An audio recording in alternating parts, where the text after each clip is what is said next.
Et à la une du journal moyen aujourd'hui sur RMC, le nouveau président de la République est-il lui aussi imprégné, plutôt contaminé par les valeurs du rugby? On va vérifier. Non. Fred Hermel est-il dingo? Suspense. Yes. Et puis, quand Serge Simon, Bernard Laporte et Guy Novès sont dans une voiture, qui est le plus pénible des trois? Réponse dans 3 minutes. Vous êtes prêts? C'est le 169e journal moyen de l'histoire du Super Moscato Show. En direct de la rédaction du Super Moscato Show, c'est le journal moyen d'Adrien Egoin. Hier soir en prime, RMC, Fred Hermel commentait la demi-finale retour de Ligue des Champions, Atlético de Madrid, Real Madrid, et ça ne se passe pas comme prévu, hein. Le Real est mené 2-0. Vous imaginez bien que sur le but du Real, qui est le but de la qualif, Fred Hermel est resté très calme.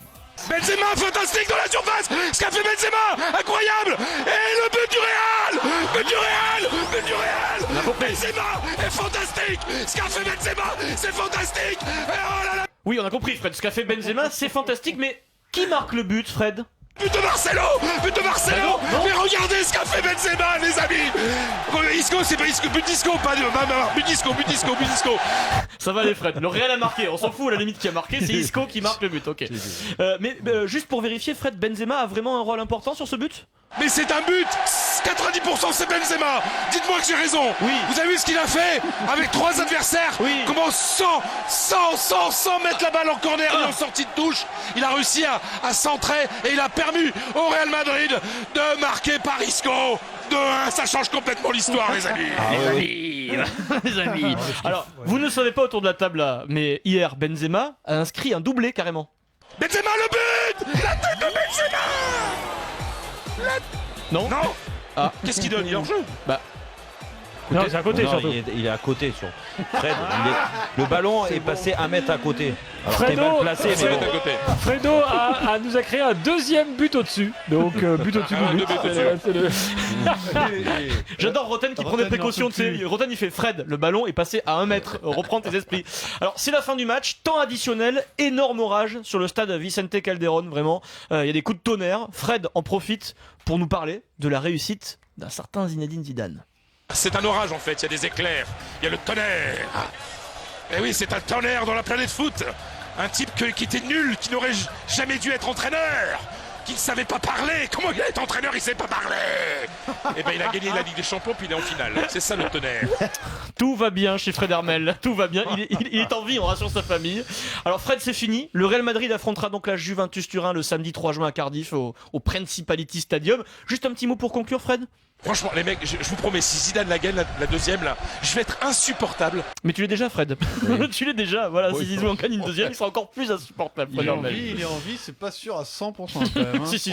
Il est peut-être déjà. Il aime le foot, il aime son métier, Fred, ou pas? Il a déjà un pied dans l'autre monde. Non, mais il est incroyable, on se regarde. Qu'est-ce que les matchs à vivre avec lui, c'est. Il envoie du bois. Haut niveau, il envoie du bois. Ouais, tu vis les trucs parce que c'est pas facile. Ils te font vivre. C'est mieux de les écouter au poste, à la limite, les matchs de foot, parce que ils vivent 100 fois plus. C'est extraordinaire la radio pour ça. La radio, c'est extraordinaire. Tu fermes les yeux, tu mets Jean Essayé, t'as le match mieux qu'à la télé. Encore une fois, comme Morgan Mori, écoute, nous faisait vivre le match de Klitschko contre Joshua. Je te jure, tu es sur le ring. J'avais des frissons. J'étais en bagnole parce que j'avais pas trouvé de ligne de fin de truc SFR. J'étais en tournée, j'avais pas de poste, pas de télé. Et donc j'écoutais à la radio. Putain, quel moment incroyable. Alors, j'ai revu bien entendu les images qui étaient fantastiques. Sans aucune transition, on passe de Madrid en direction le Japon. Direction Kyoto, où se trouvent vos amis de la Fédération Française de Rugby pour le tirage au sort de la Coupe du Monde 2019 au Japon. Vidéo extraordinaire que nous propose Serge Simon sur sa page Facebook. Ils sont tous dans une voiture. Ils sont en train de longer le mont Fuji. Ils sont dans la même voiture depuis plus d'1 heure. C'est long 1 heure en voiture. Hein. Je vous fais le casting. Devant, il y a un chauffeur. Côté passager, à la droite du chauffeur, Claude Haché. Devant, patron de la Coupe du Monde de rugby et membre de la Fédération Française de Rugby. Et derrière, sur la banquette arrière bien serrée, au milieu, Serge Simon, à sa droite, Bernard Laporte, à sa gauche, Guy Novès. Serge commence sa vidéo, il se tourne d'abord vers Bernard, qui vient d'être élu, c'est une bonne nouvelle, au sein de World Rugby. On est au Japon après l'élection du président à l'exco de World Rugby. Bonjour Monsieur le Président. Voilà. Donc Bernard est mort de rire et répond à Serge « Nice to meet you ». Donc tu vois un peu, je sais pas, il est très gai Bernard, je sais pas ce qui s'est passé. Il est mort de rire. Serge se tourne ensuite vers Guy. Que l'entraîneur de l'équipe de France, Monsieur Guy Novès. Bonjour Monsieur Guy. Bonjour Monsieur Guy. Alors question Vincent, sur un trajet d'1 heure de voiture, Serge est-il du genre à être pénible, Serge Simon? Insupportable. Ah, insupportable, tu confirmes. Insupportable. Écoutez bien Guy Novès Casse-couille qui prend la parole. Il a l'air d'être ravi d'être assis à côté de monsieur Serge Simon. Écoutez, je suis ravi d'être. Je viens d'écouter Serge Simon pendant une petite heure et j'avoue que ce qu'il me dit, tout m'a pas séduit. Mais non, mais parle pas de ça. On parle du Mont Fuji. Serge, change vite de conversation, tu sais, parle-nous du Mont Fuji. Guy a quand même, avec un grand sourire, il nous dit quand même, Guy, j'ai écouté Serge Simon pendant 1 heure. Tout ne m'a pas séduit. Oui, mais il sourit derrière, il rigole. Il rigole. Tout ça avec le sourire. On entend le sourire dans la voix. Oui. Preuve supplémentaire du côté très pénible de Serge Simon quand il est dans les transports, Vincent, il nous présente Claude Haché. Monsieur Claude Haché, directeur de la Coupe du Monde, qui dormait un peu. Merci Serge de m'avoir réveillé en pleine sieste. Que peuvent bien se raconter Serge Simon et Guy Novès pendant 1 heure en voiture, Vincent? Je sais pas, à Kyoto.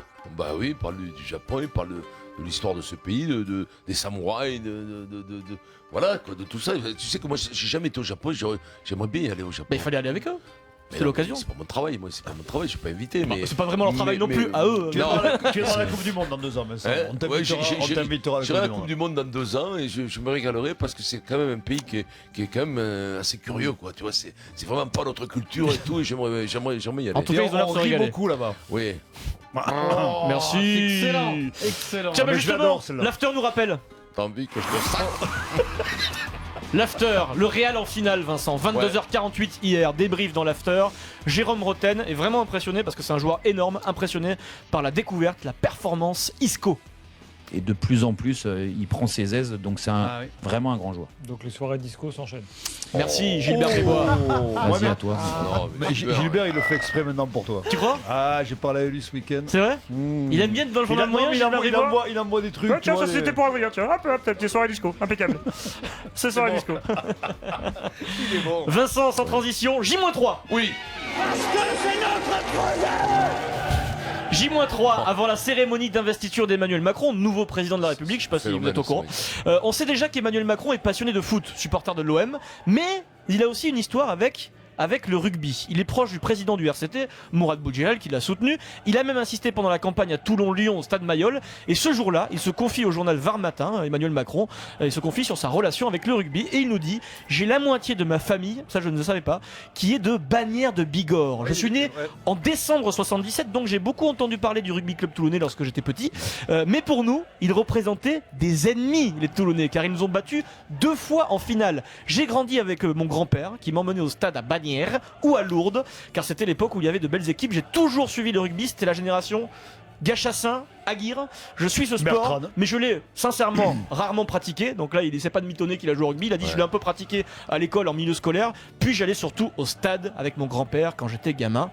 Vincent, un président de la République qui aime le rugby. Ah, mais c'est bien. Ça n'a pas l'air factice.